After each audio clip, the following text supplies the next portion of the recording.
Mark's not here, so we can do whatever we want, right? But I wanted to share with you all a few announcements that I am connected to here at the church.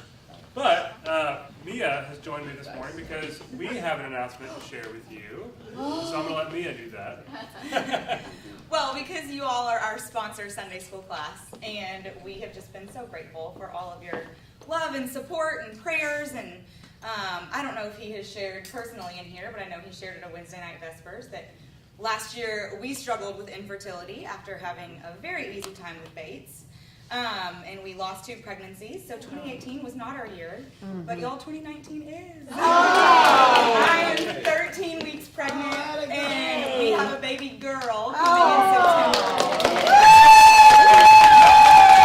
Bates has been asking for a baby sister for over a year, and so the fact that it's a girl is the biggest blessing just for him. He is so happy. So we wanted you all to be some of the first to know. Staff found out just this week, and now it's your turn. Please just keep praying with us, because there is still a little bit of fear that just lives in the background. We will be part praying. of our story. So Cautiously optimistic, but hopeful, and all is well so far. And Bates, we asked. So Bates has wanted a baby sister for a while. Every time you ask him, you want a baby brother, baby sister, every time. So we were talking about it. I said, so Bates, what should we call this little girl when she comes in a few months? And we were just teasing and going through some different names. But he has decided that we're going to call her Tiger. So, he FaceTimes his grandparents and says, I'm going to have a baby sister, Tiger. Yeah. I don't know if he likes golf or he likes Daniel the Tiger. We'll figure it out. But we wanted you all to know, so just be in prayer with us and just be celebrating with us as the days go by and the weeks approach to September 28th. September? Okay. September 28th. Go tell She's going to go tell her Epiphany class. Great. Go eat a donut. Remember, That's right. only for 2. Thank you. Bye-bye. Thank you all for sharing in that with us, and we'll keep you updated along the way and as we get closer to September. Mia's birthday is September 13th, so nothing wrong if the baby shows up 2 weeks early and wants to celebrate with Mama. So we'll see what happens. But by way of some other announcements that pertain more to you all in the church, there is a blood drive today, and so if that is something that you are interested in doing, able to do, that is available at until 1 p.m. in Community Hall. So if you've already been to 8:30 and you want to go during the 11, or if you want to go after the 11 o'clock service, or if you're just feeling like you need to do something else during this time, you can run out and do that and come back. But that is in Community Hall downstairs today, Spring Blood Drive, come one, come all. So also, George has mentioned already in the 8:30 sermon, he hopefully will do it again at 11 because it's good promo. The church sent all of you on Friday a spiritual engagement survey. That is a follow-up to a survey that took place 2 years ago. And we are, I say we because I'm helping the group that's putting that together do some of that work. Sitting their survey out for the next 2 weeks, so between now, this Sunday, March 24th, and April 7th, that 28-question survey has come to your email. It's also available in paper copy in the office, or at least it will be if it's not already. And we can also just send a link. We'll be posting it on our social media places. We want everybody who's connected to our church, who engages in the spiritual life of this church, however they identify that for themselves, to take this survey to understand where you all feel like you sense belonging, sense spiritual practice and spiritual kind of being in this church. So it's 25 questions from an organization called Gallup, and then 3 questions from us about pastoral care. It shouldn't take long. It is completely anonymous. You don't have to sign your name to anything. There's some demographic information that you're welcome to fill out, but then you just do 28 questions, and you move on with your life, and you help the church know then this fall how to take those and put them into tangibles and practical steps, how to really deepen the sense of belonging and spiritual connection of this church. So that's very helpful. I'm going to tell you again next week. It's going to be in worship, in the tapestry, on Facebook, everywhere. But just please make sure that you share with one another that information, and as you're able and have time, take that very brief survey. So that's your instruction for today and for this week. So should we be alarmed if we haven't gotten it yet on our emails? So you should not be alarmed. It may have gone to, it's possible it went to a spam filter. It's possible, it should be whatever email address we have in our system for your household. I think it means you've been excommunicated if you didn't get it. That's me. So what I will do, though, is I'll make sure that Dave gets it and sends it in the class email so that it's in this email as well. You just click on a link. It'll be online on the church website. It'll be on Facebook. There's a paper copy in the office. So if you somehow don't get it in your email, somehow we missed that. We sent out, I think, 1,200 emails to people we have households and things and email addresses for. But like my household, that goes to Mia's personal Gmail account, and she never checks that thing, and so we had to go find it and do that. I don't check mine either, but I have a work email. So, so just know that it'll be available to you in a lot of different places. That's a good question. All right. Any other announcements before we dive into? We can beat this. All right. Pompeii starts soon, Faith in 3D, next weekend, so this coming weekend. So make sure you get on board for that. That'll be fun. Anything you need to say about that, Nancy? Come on, come on. Come on, come on. Yeah. And it's Friday, Saturday? 7:30. 7:30, Friday, Saturday. Nancy, tickets for that? There's a question? It's free. Free. You just come. I think the only thing you have to sign up for is childcare ahead of time. Is the only thing you have to sign up for. And that's on Friday. Okay, Friday only. Heather mentioned that as an announcement in worship, and I'm sure somebody else will do that at 11. But, great. Well, thank you for all of that. Okay. So today we are going to continue, really in a lot of ways, a conversation that we had last week.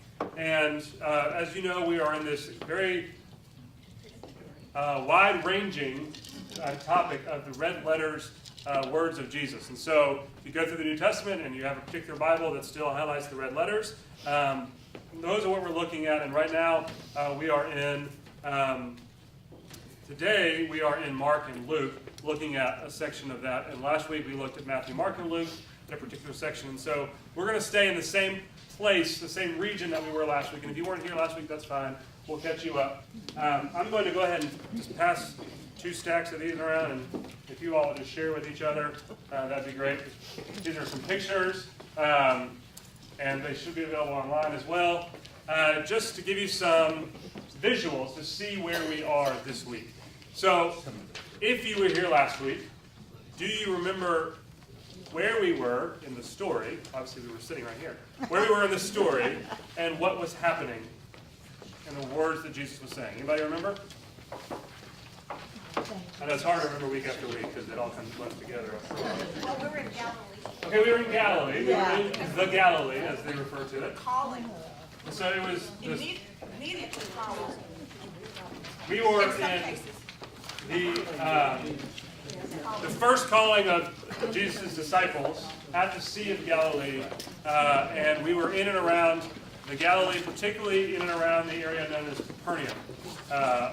Capernaum, the fishing village where Simon Peter's mother lived, and where some other things happened related to Jesus' early days of ministry in and around the Galilee. And there should be, I think there's enough copies to go around, so we'll keep passing those, but if not, you can look on. So, just by way of connecting us to the story we had last week. So you may remember last week we looked at kind of the timeline of events in Matthew, Mark, and Luke because they were slightly different from one another. And we looked at where Jesus was in his life and ministry. It's always helpful to say, what is Jesus doing? Where has Jesus come from? Where is Jesus going? Kind of placing Jesus in his own story. So we are currently getting close to about halfway through the season of Lent, right? These 40 days of kind of wilderness time. And these are the events that are known as kind of the Galilean spring, in some writings, that are Jesus' kind of Galilean ministry, his first acts of ministry following his 40 days of wilderness and temptation that happened previously. So Jesus has come out of the wilderness, right? He's been baptized and then into the wilderness and into the ministry. And so these are the events that are happening in and around this area known as the Galilee. And so we are looking at Mark chapter 1, verses 21 through 28. And last week we looked at Mark 1, 16 through 20. So these are the verses immediately following in Mark we looked at last week. So Mark chapter 1, 21 through 28. And then we're looking at Luke chapter 4, 31 through 37.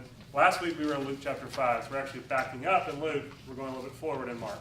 So just as a helpful exercise, we'll look at the timeline of these two things to see kind of, again, where Jesus is, where this falls in the story. In Luke, we have the beginning of chapter 4, the temptations, the wilderness time with Satan, the devil, tempting Jesus in those three ways. And then we have some verses about the beginning of Galilean ministry, which begins with a not-so-good event, the rejection of Jesus at Nazareth, where he's trying to be a prophet in his own hometown and not very well received.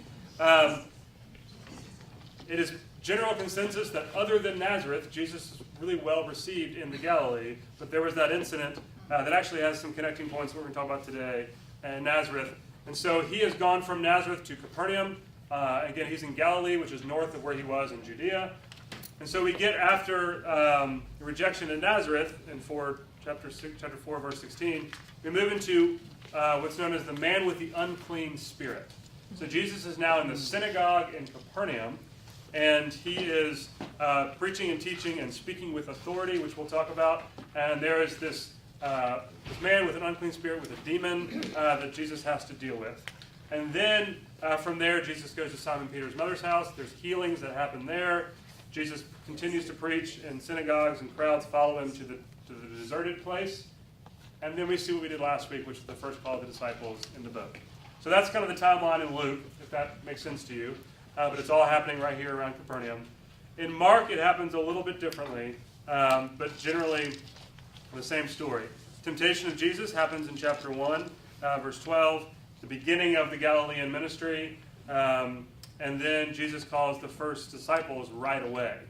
Last week we talked about the difference between Jesus calling disciples right away versus doing these acts of kind of miraculous healing and using authority before calling the disciples to kind of understand discipleship a little bit differently. But Jesus calls the disciples first, and then he goes to the synagogue and he heals this man with the unclean spirit, and then he goes to Simon's house and heals more people in Simon's house. So same stories, a little bit of sequence difference happening in Mark and Luke. And you may remember that Mark is a source for the Gospel of Luke writer. So Mark would have been the earlier writing, and Luke came next. And Luke has his own kind of purpose in writing. Yes? So would this be the synagogue where... So thank you for asking. So the handout you have has two sides to it. The first side is really more just kind of overview of Capernaum. You see some ruins. You'll see what we like to call the spaceship sitting on top of Peter's house. That's actually a church there. And then you begin to see on the other side the foundations of a synagogue. They don't know for sure that it was the synagogue, but more than likely, as they've done the excavation of that place, that's the synagogue they found at Capernaum. So if we're matching up what they have found to the story, then that very likely is the place that this scene would have occurred. So these are pictures on the backside of the synagogue that I actually took when I was there. We stood there, some of us, and were in this synagogue and saw this place. And so you can see that it's right there in this little town of Capernaum. So Peter's mother's house, is actually the ruins that are underneath that spaceship church. So right next door. So if we're looking at this event and say, oh, well, Jesus went from the synagogue to Peter's house, that would be like going from here to my house, which is one of the resident houses next door. Just going right down the street. This is all happening in this small town of Capernaum. So again, I think a lot of times people go to the Galilee region in particular, and they go to the Holy Land. The question people always ask is, what have you taken away from your visit that changes the way you read the story? And for me, and for many others, it's perspective, it's scale. The Galilee region is smaller than I imagined the story in my head, and a place like Capernaum where you're just walking right next to each other to these things, and you're right there by the sea, and all these other places that Jesus went are just an easy walk from one to the other. So that's just some visual to get you a sense of kind of where we are in this story. And you'll see kind of the different architecture there. It's possible that this synagogue was built later on top of a former synagogue. So Archaeology kind of tells us some different things about, a lot of times what will happen is the next era of people will come and build on top of what was already there. And so it's likely that if this is not the remnants of the synagogue, that they are there kind of nearby or underneath. But that's a really interesting kind of this piece of a visual for you. Okay, so we're looking at Mark, we're looking at Luke, and today we are looking at the words of Jesus, where he's speaking to this unclean spirit. In particular, be silent and come out of him is this command that Jesus is giving in his own red letter way of saying it to this unclean spirit. So let's do kind of quickly a side-by-side comparison of these two stories. If you have a Bible, if you have that with you, feel free to turn. We'll look at Mark first, and then we'll look at Luke. And I'm going to read them out loud to you, and you can kind of hear how similar these two tellings of this story really are. So Mark chapter 1 tells the story this way. They went to Capernaum, and when the Sabbath came, he entered the synagogue and taught. They were astounded at his teaching, for he taught them as one having authority, and not as the scribes. Just then there was in their synagogue a man with an unclean spirit. And he cried out, "What have you to do with us, Jesus of Nazareth? Have you come to destroy us?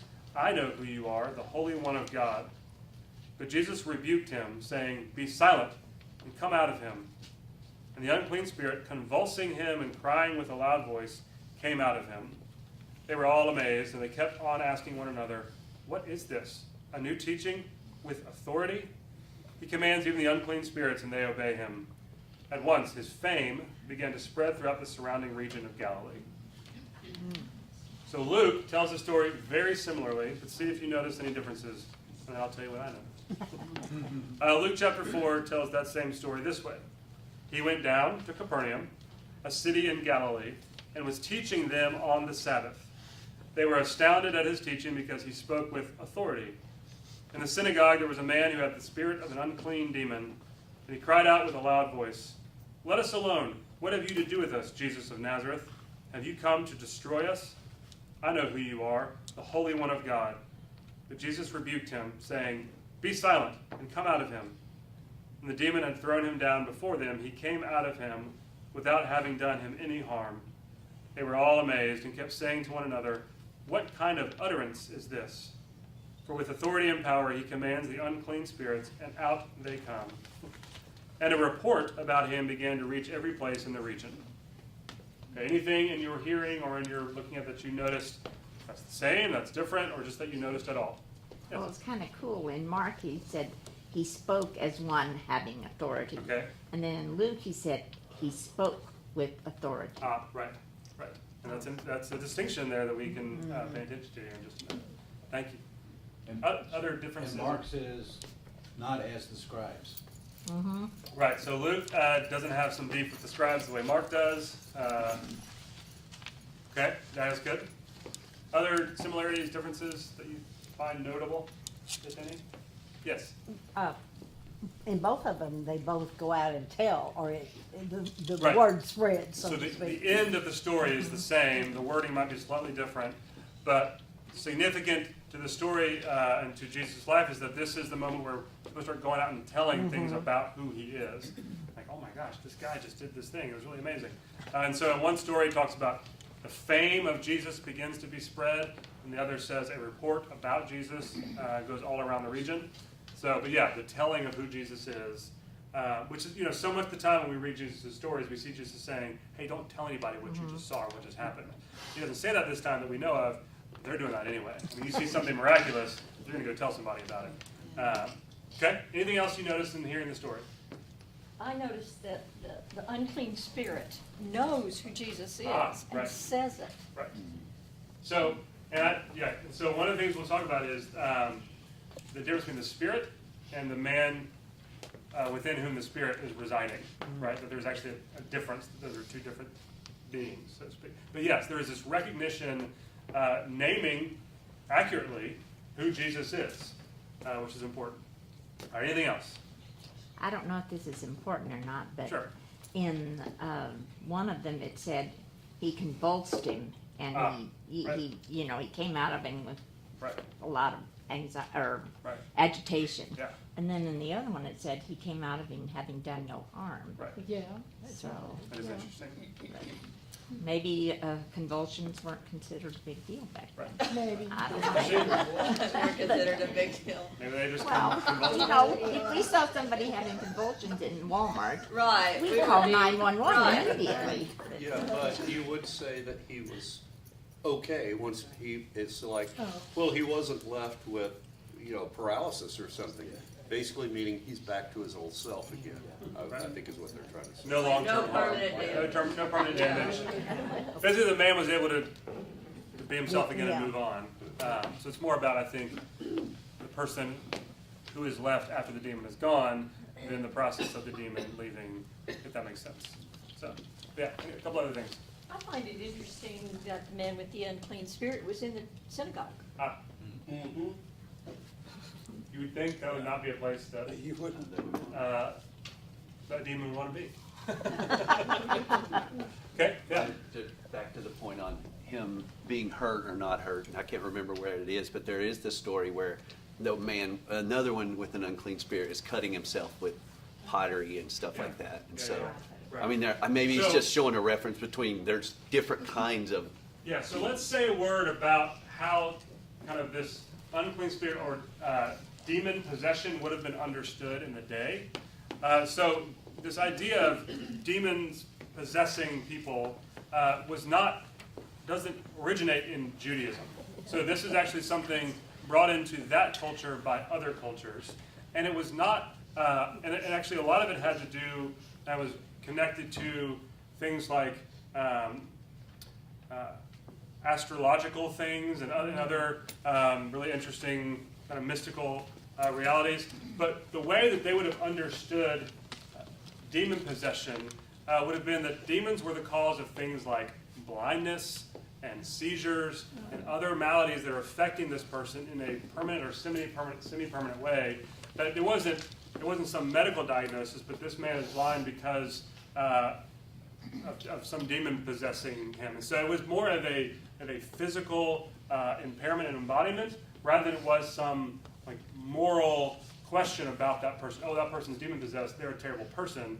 No, a demon has possessed them, and they are now somehow mentally and physically diminished because of who that demon is. And so they really saw a lot of these ailments in people not as we would see them with some medical diagnosis, but again, that the answer for that question is, oh, well, that person is demon possessed. So now that's not to diminish kind of this idea of spiritual possession, but that's one way that they would have kind of understood the way that looks. So what's important to keep in mind is that in the Gospels, the influence of demons is physical or mental, not moral. So again, it's about something that's possessing them, and so the convulsing and leaving, but significant to say he wasn't harmed any longer. And maybe he was impacted while the demon was there, but now that he's gone, the demon worked against his own will to come out, and now the man was physically and mentally well again. He had not done any permanent harm. So that's kind of a reference to how they understood demon. And so there's not a question about this man's morals, that he's actually back to the person he was originally. So, yeah, great.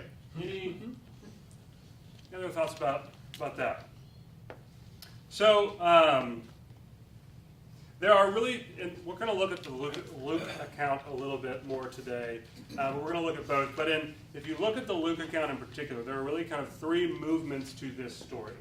And so the first is the fact that Jesus is where? Where is he standing physically? In the synagogue. So he is in a synagogue and he is teaching. And so the point of saying that is not to talk about Jesus' ability to teach. Jesus has started teaching, and Jesus was teaching when he was a teenager, right? I mean, that was the first time that he got lost from his parents or chose to get lost from his parents. And so Jesus teaching is not a big deal. It's something he does all the time. It's like being a resident. You're just going to teach every week. But it was the word that keeps coming up in that in this story is the authority that Jesus had. So the first part is understanding that Jesus was. We're not talking about Jesus' abilities here. nobody was questioning whether or not Jesus had the ability to teach, to speak in some way as if he was informed, and even the ability to do some things, but it's the authority that's always in question in this story. And if we think about it, really the challenge of authority with Jesus' ministry is a persistent problem throughout his ministry. The challenge of under whose authority are you doing these things, calling yourself the Son of God, the Messiah, all these things, performing these things. It's always a question of authority. The second part of that is that he goes from teaching to having to deal with this demon. So there's the exorcism that happens, quite literally. And then the last part, which we've already talked about, is the response of the crowd. So we have Jesus teaching in a way that is showing them something different about who he is. This man speaks with authority, not just ability, but authority. And then he shows them what that authority really can look like. His authority not over just the people in the room and because of God, but authority over even the evils of this world, the demons that are present. Even they know who he is and listen and respond to this person. And so their response is not, man, what a great sermon that guy gave, although it may have been, but it's, this guy's got some serious, serious authority. And so that was the thing that really drew them in, which is different from what happened in Nazareth, right? So Jesus is in Nazareth, and he is not using kind of that power of authority in the same way. The thing that they want him to do is to show them kind of what he can do, but instead he's trying to tell them what he needs to say. And if he wants to compliment them, great. But as soon as he becomes critical, they want to throw him off the cliff. And so he moves from there to this scene where he all of a sudden puts his authority, in some sense, on showcase, not because he feels like, I need to show them who I am, because this demon calls out to him by name and starts challenging him right there where he's teaching. So, some interesting things related to that. I thought of an illustration for this morning that made me chuckle. So, you all know that Mark Wingfield is not here for a few weeks. And as such, the residents get to work as Mark for those 6 weeks that he's gone. Each of us will take a week or two. My week is next week. So, and we sit in his office. We respond to his phone calls. We do the work that he typically does. So we have been given all this kind of power to do things as Mark, but none of the authority to do any of it. So it occurred to me this morning, this is a great example, where certainly we can have abilities, we can be equipped to do something. I mean, the four of us are capable to do some of this work. It might take us a little bit longer than it takes him. We can do that. But if there's a staff issue or a church issue, we have no recognized authority to actually be the associate pastor of this church. Make sense? Yeah. So they are recognizing in Jesus, okay, great, there's plenty of people who can teach and are skilled and can do things, but this one has authority. And there's something really significant about what that looks like. The difference between power and authority is really what's being introduced here, and it's kind of a critical point to this. So having power, knowing how to use power correctly, and being authorized to use power are distinct issues. Fair enough?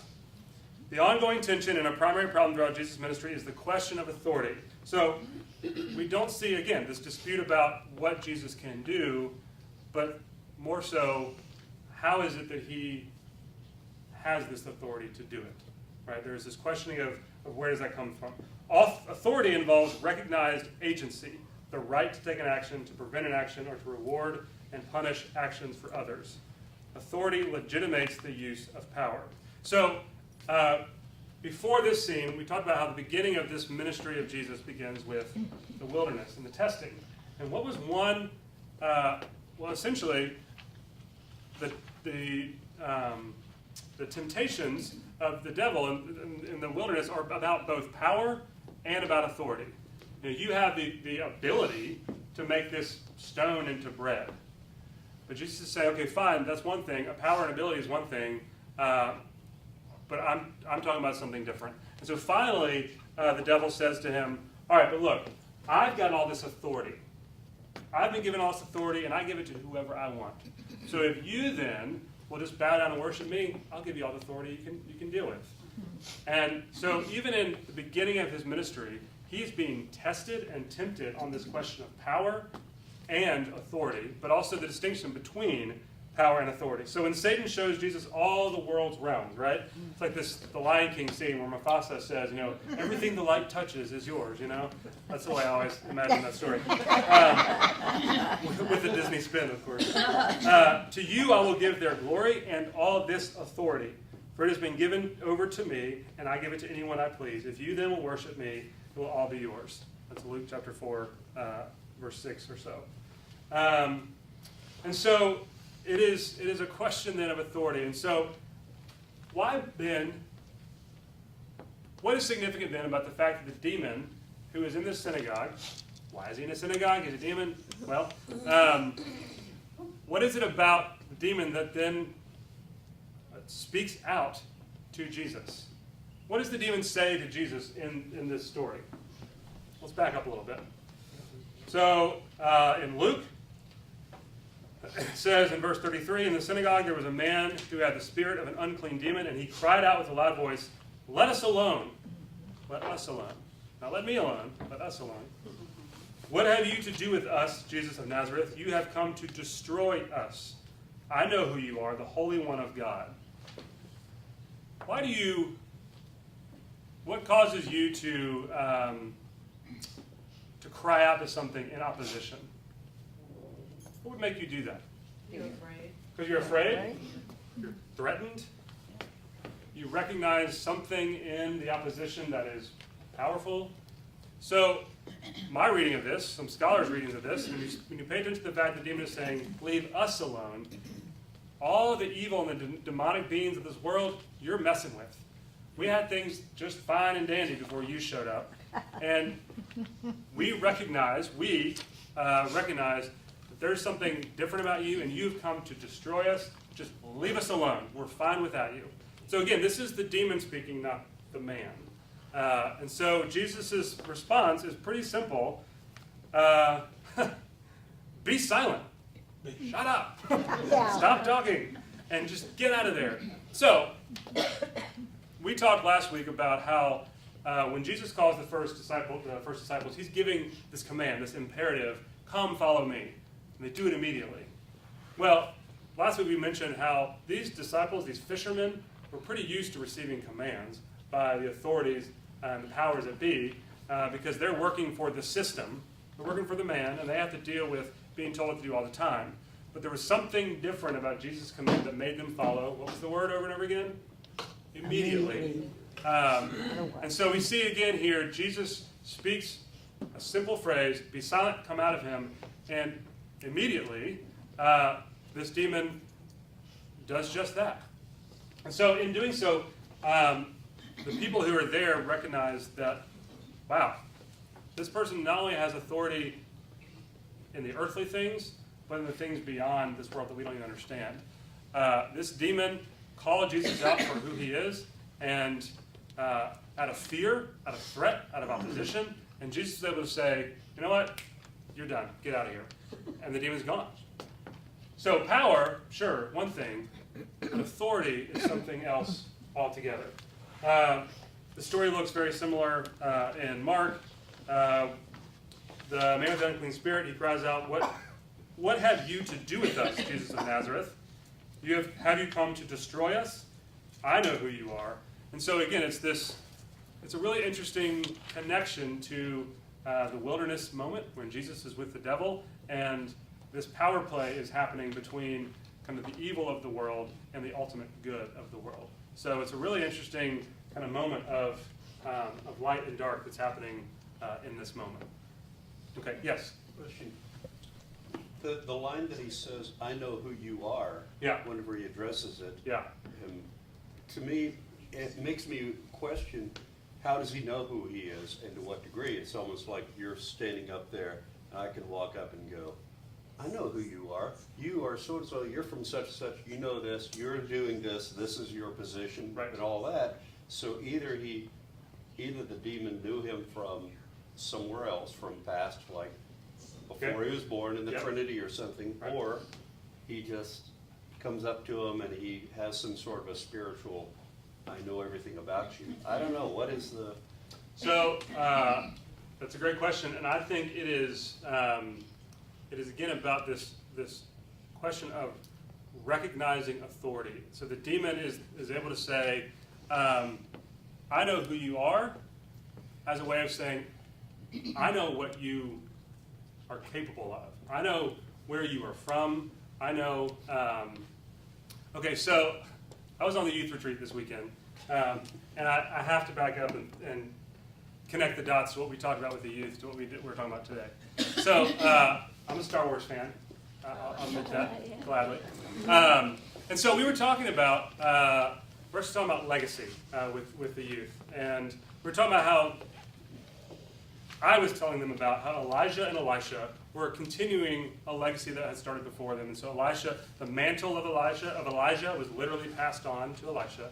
So we're using reference points in the world that they know, fiction, to try to draw that point together. So I put on a clip of the most recent Star Wars movie, The Last Jedi. And there's this young woman named Rey who's discovering that she has this Force ability, right? And she goes and finds the great Luke Skywalker, pardon my nerding for a moment. One of the first things that this master Jedi, this legendary figure, says to this kind of nobody from nowhere, as they sometimes refer to her, is, who are you?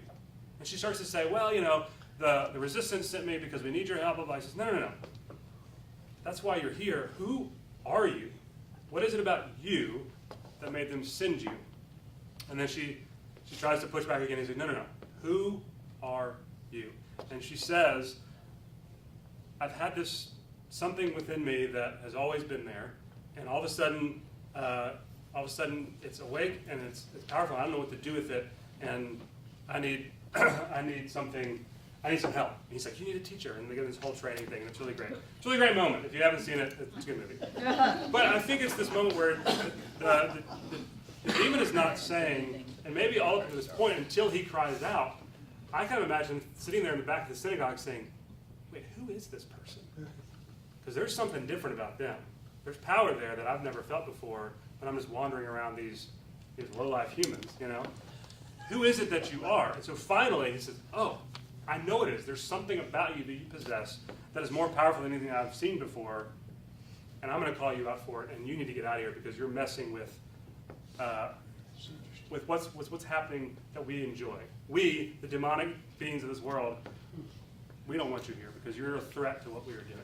Right. So it is Jesus saying, the demon saying, I know who you are, is recognizing the Spirit of God that is in Jesus and recognizing the power, but also the authority that Jesus possesses. Just like Luke recognizes in Rey, there's something about her that's important. So there you go. You didn't know you were going to talk about Star Wars this morning, but what happens when you hang with teenagers for 48 hours? Well, you said it. I was going to just ask if we're talking about demons and of Satan.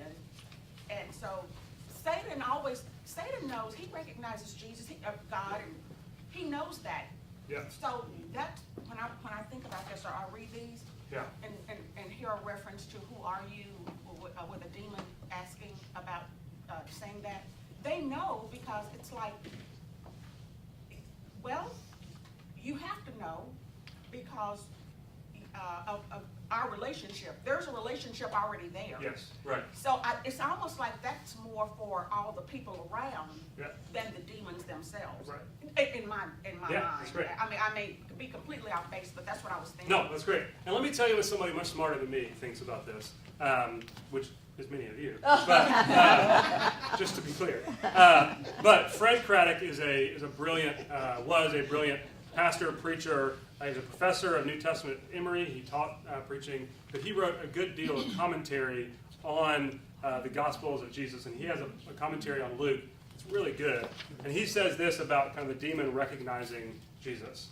And I'd already highlighted this for us to talk about, so I'm glad you raised the point. Since demons were from the supernatural world, they already have this place they've come from. It is not surprising that they recognize Jesus as a person of God and therefore an opponent of all forces that hurt, cripple, oppress, or alienate human life. In his inaugural message in Nazareth, Jesus announced clearly his intention to relieve, release, heal, and restore life All persons or powers, to the contrary, must view him as an enemy. So when the Spirit says, when the demon says, I know who you are, he says, I know that you are my enemy, and I want you out of here. And Jesus turns back around to him and says, yeah, same deal, you go. And that's what happens. So, what is Jesus' authority then? His having this authority, how does this impact the rest of his ministry? This is the beginning of his ministry. This is the beginning of what Jesus is doing. So, what about this moment is important to setting up the rest of what Jesus will do? Or how is it problematic? So let me back up a little bit. At the baptism of Jesus, before the wilderness and temptation, what happens to Jesus at his baptism? The dove comes down and says, this is my son. And what is the dove coming down representing? The Spirit. The Spirit of God lighting upon Jesus. And so he is kind of empowered, so to speak, with this authority. And it's kind of his commissioning moment to go forward. And then now we get to this moment where Jesus is not just saying things, he's doing things. So I'll ask this question another way. Other than seeing a man with a demon being healed, what is it really about this moment that kicks off the fame, so to speak, of Jesus? I mean, that's the next thing they say is Jesus' fame began to spread around the town. Why is what's happening with Jesus so important? Ryan, Yeah. I think that's what gets everything, really gets the administrative people, or the power, those in power, really started getting charged up, because it's one thing for him to have power, but now Right. they're going to see he has authority. Right. They have the authority. Right. Now there's somebody that they're going to be really concerned about, somebody who supposedly, or they think has authority, and then I think that's what kicks off Yeah. the whole thing. Yeah. It's one thing to talk about somebody being able to touch somebody in that, Right. but now to be commanding something and have the authority to get things done or to make things change, Yeah. that's pretty critical when you are in power. Yeah. And you have the authority. That's right. So that's exactly right. It is not a question of just Jesus having authority. It is the fact that, like the demon, all those who think they have authority in the world are now being challenged and threatened because somebody with actual authority and power has shown up to do away with all the things that are oppressing and hurting the world that most people in authority are using their authority to do. Right? So it's this it's flipping the idea of authority and power upside down to say it's no longer about using power and authority to oppress, but it's about a greater authority and greater power to build up the people who have been crushed down to this point. So it is a challenge to everyone else in authority, which if you look back through Scripture, let's go back to the Old Testament, all of these pharaohs, these kings, these people in power are all terrified of anybody who threatens and challenges their power and authority. That's just built into the system. That's true today. People in the highest position of power and authority, anybody else with an inkling of power and authority is a threat to who they are and to what they are trying to do. So this sets Jesus up as an enemy to the empire that is working against everybody else in this region, in this world that they know. So this is where Jesus not only shows who he is and what God has done through him, but it also is the beginning of this conflict against Jesus that ultimately leads to his crucifixion. And that's what that is all about, is we have to put to death the one who is challenging all the power and authority of this world that we understand. Right, so now that you're Yeah. talking about it, I'm Yeah. hearing a lot of connection between, as you said, the end days, when Yeah. they're going after him, what do you have to do with us? Right. We want to crucify you, Right. we want to get rid of you. Kind of like now, Yeah. you've got the demon. Right. But in this case, he's able to cast the demon out. Right. In the crucifixion days, in the latter days, he's not doing that. Is it just because he's being the lamb before the slaughter type, being quiet? Or is it, he doesn't, well, he's got the power, I can't say that. Right. But, what is the difference between that? Is it because they're not the demon that he's not casting them out? in the So- latter days? Can I sidestep your question by promoting myself? Come to our atonement theory conversation on Wednesday night this week, and we're talking about what Jesus did on the cross. I'm just kidding. We are doing that. We're actually doing a 4-week series on what Jesus did, kind of the theology of the cross, the atonement, what happened with Jesus' sacrifice or triumph. There you see it. Well, ultimately, what all this is leading to is not just what looks like the worldly power overcoming Jesus. It's about what Jesus then does to flip power over again by the resurrection. So the authority that Jesus has is ultimately what makes the resurrection possible and meaningful. And so, sure, could Jesus have overturned what was happening that led to his death? Possibly.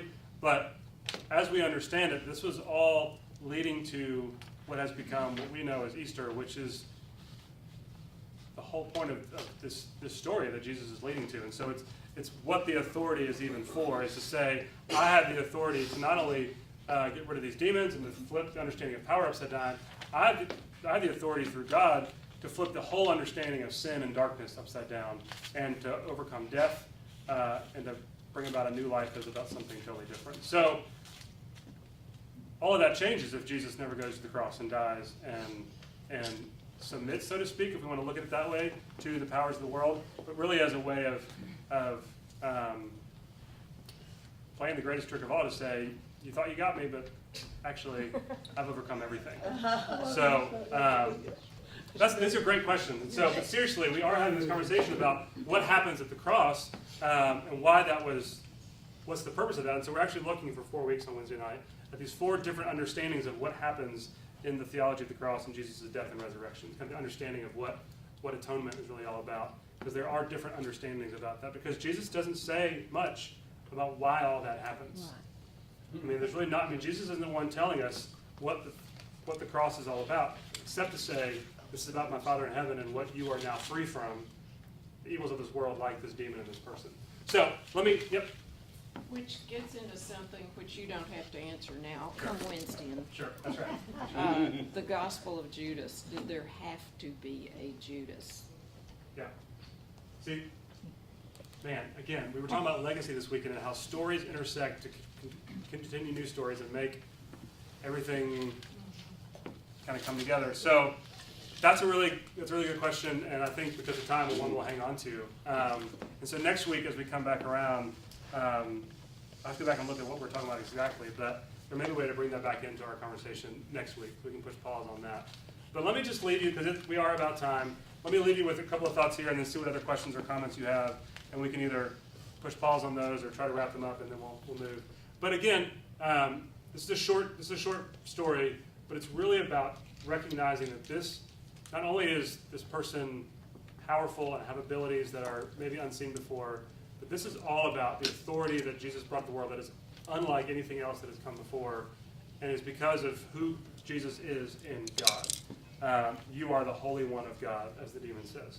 All right, so the last word from Fred Craddock, which is, again, always a good one. Luke is saying that Jesus is a teacher of the Word of God, and that Word has power. It is that which the world of demons must now face. It is that which amazes the crowd. It is that which the church after him proclaims. This episode is the first vivid demonstration of what Luke meant when he said Jesus came into Galilee in the power of the Spirit, and the first implementation of the Nazareth sermon. And so Jesus is putting that power and authority to use, and it is authority given only by God through the Spirit that happened when Jesus baptized in the wilderness, and now he's in this ministry. And it's setting up this whole career of his to do all these amazing things, but it's also the thing that leads to his greatest conflict and the greatest force working against him is this challenge of authority. Last questions, comments, thoughts? I know there's a lot here. We could get into the authority of Jesus and talk all day. But what else? Anything else for you? Just a quick question. Yeah. He's healing on the Sabbath. And rabbis, I guess, do their rabbinical things on the Sabbath. What is the difference between, and he will be criticized for healing on the Sabbath. or not casting out demons and such. Right. Why would he not be able to heal, yet rabbis would be able to do their things? Well, Jesus, again, I mean, he is rabbinical in nature, but he himself is not a rabbi. He's the Messiah. I mean, he is greater than kind of the rules and ways of doing of this world, and he's coming to do something really different. There's a much longer answer to that question, but basically, this again is not about recognizing what's happening already in the world. It's about Jesus showing a whole new way of power and authority showing up, and that he has something different than anybody else who might be a rabbi or something else would possess. So, but that's a good question. It's a thoughtful question. I just want to be sensitive to our time. So, anything else? Well, thanks for thinking critically and thoughtfully and interestingly about this, being interested in what we're talking about. I'll be here one more week, next week, talking about another set of red letter words. And then I think Jim is going to come and wrap us up before Mark returns from his gallivanting around Europe, which we're so glad to do. So we can sign off to the people online and say thank you for being with us, and then we'll do some prayer. We're so glad that you joined us in Discovery Class via live stream today, and we hope that you'll join us every Sunday when you're available. If it's possible for you to join us in person, we would love to meet you as well. We meet every Sunday morning, about 9:45, 9:50, in the parlor at Wilshire Baptist Church, 4316 Abrams Road here in Dallas. If you'd like to know more about Wilshire, visit our website at wilshirebc.org, or also check out our YouTube channel at Wilshire BC on YouTube.